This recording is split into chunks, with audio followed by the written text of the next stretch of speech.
Hello, my name is Rebecca Freedom. Freedom. 44 years old, never married, never had kids, single, happened to be a relationship coach. Tell me about the irony. Tell me about. No, I didn't turn it off. Okay, tell me about the irony of that. Fucking irony, schmirony. Like, whoever's writing my script in heaven is George Carlin, and I'm just learning to be the architect of my reality by doing the hard edits of my script.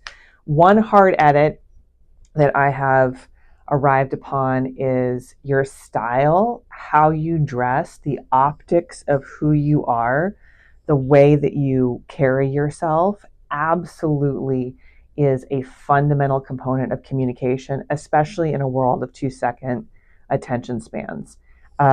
This is why hypersexuality is something that is a commodity, because attention is the major exchange. Like, if you watch this beyond this point, you're watching because these beautiful legs of mine, I know you. I see what you're up to. I haven't studied psychology for years to not fucking know this shit. And so today, you know, you have to find the healthiest version of you. That doesn't mean the skinniest, the tiniest, the most like the template set forth of success. It's the version of you that is fit and strong mentally, physically, emotionally, and spiritually. And then you can communicate that through color theory, through the colors that you wear, through the way that you shape your facial hair. I personally have to tweeze the fuck out of mine. I'm at that like stoplight, and it's like I play a game. Like I'm Italian, so the hair maintenance is a thing. I get a set of tweezers, and then the light will hit my chin. I'll be like, "How long has that been there for?" And like try to beat the light. It's called like beat anyway. You don't want the chin hair. No one's going to love you. These are like the catastrophic thoughts of being a human, that somehow rejection is looming with every choice you make. I can't have that latte. I can't have that because I'll be rejected. Oh my God, who gives a fuck? This is the gift of arriving at your 40s. You have enough experience to be discerning, and you've had your ass kicked enough in relational setting to start to go, I'm not going to do that anymore. But there's a fine line between discerning and rigid, and staying flexible. Like, there's almost like emotional stretching that has to happen. And that emotional stretching, you can't see it, happens on a sofa right here. A sofa in my office where you come unburden yourself, where you can vent and complain and whatever. And I think something that's unique about my private practice is that, I will take it out of the office if we have created a professional relationship where I can then go style you, right? We can say like, listen, you're trying to convey this sort of professionality into the world, or you're finding that you're not really being as attractive as you want to be. What are some different things that we can do to highlight your natural beauty and features? Because humans, as it were, have something inherently interesting about each of us. Beauty is in the eye of the beholder, though. So what I'm trying to convey in this video, if you've watched this far, 10 fucking points to you.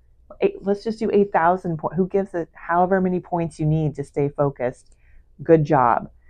How you dress today, what you do activity-wise, physically, like sweating, sitting in sauna, swimming, lifting weights, doing your Pilates class, like some sort of movement that stretches the muscle and breaks up the adhesions of the fascia, or get like a deep tissue massage, or gua sha your fucking face, whatever it is you're doing to like sculpt yourself. It shows. It shows. Self-care is healthcare.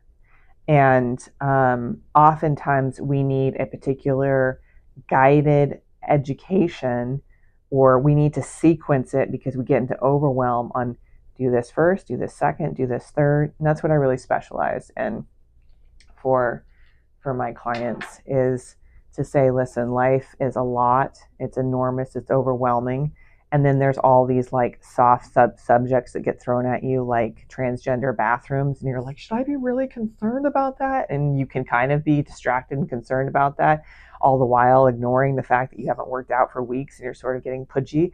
But the pudginess is just going to exhume the fear of rejection. And then the fear of rejection is going to create a self-fulfilling prophecy. And you're going to start isolating and not trusting humans, when really what you want the most is community to surround you and love you and uplift you. And then from that place, you're just like, I guess I'll just scroll all day long and like waste a bunch of time. And then I'll complain about wasting time. And then I'll post about the things I'm going to do without ever really doing them. So I'm letting myself down, and my promises to myself are not really coming through. So I feel like I'm out of integrity, and I'm so out of integrity. It's so uncomfortable that I'm just going to blame everyone and everything. Don't do that. You need to sequence first, second, third. Every house of a successful individual needs to have a giant whiteboard. I currently have a little one. It's not big enough. It needs to be giant, and your mornings are waking up, journaling, having your hot water and lemon, whatever it is, a little cayenne pepper in there, and just figuring out your pace of renewing, because we are little batteries, that will inevitably run out. And so what I encourage you to do is, if you're not working with a coach, to begin the process of list making and time blocking. The key to success is your time management. And if you don't know what to do with your time, tidy. Keep your house clean, keep your car clean, keep your environment clean. Teach other people to keep their house clean, their environment clean, because as within, so without, as above, so below. My witches know what I'm talking about. This has been fun. I will continue to make these YouTubes. Please like, subscribe, share, and let's get up close. Let me lean in here. I wrote a book called Breakup Rehab. It's 12 steps. I was inspired by the 12 steps of AA for people who are going through breakups. This is the book called Creating the Love You Want. It really goes into depth and detail about how to best take care of yourself through transition. It's a wonderful book. There are very few copies left, though. Very few copies. My publisher, New World Library, was like, you didn't sell enough. You didn't do enough PR. And I didn't, because I didn't want to be branded as a breakup specialist. I tried to lean into that, and then I was like, well, I just keep going through breakups, and I don't want to manifest more of that in my life. My next book is called How to Be an Adult, and I'm working on the different components of that, getting that edited, because really what I want to see is more people grow up. Thank you for listening. I think that's good. Let's put the glasses back on, though. This is a real fit. I mean, look, this is woo.